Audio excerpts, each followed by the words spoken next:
My next tip is cutting beautiful papayas. Papayas are usually from Hawaii, so when you choose the fruit, look for one that's got some golden and yellow color and has a little bit of give to it. Now I find the easiest way to cut this fruit is to first lop off the ends so you have a starting point. Put your reserve in your mulching pot and use a vegetable peeler.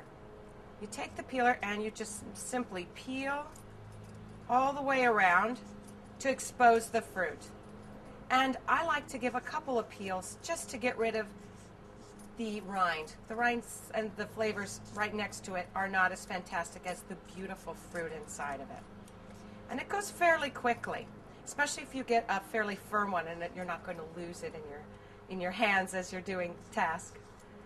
Another tip, when you buy a papaya that's not quite terribly ripe, you can always put it in a paper bag for a day or two and it tends to ripen awfully quickly. I find that is the best way for lots of the fruit that you buy. If it's not quite green yet, a paper bag, loosely closed in room temperature, maybe on your kitchen counter, can offer a really quick ripening ground. Okay, again, I'm going to save the mulch. I'm going to take my nice sharp chef's knife and I'm going to cut right down the center. Boom. And expose these gorgeous seeds. I'm going to take a spoon and I'm just going to scrape away these little seeds, just like this. Here, I'll do it here so you can see. Just scrape them away and get rid of some of the membrane that wants to cling to it.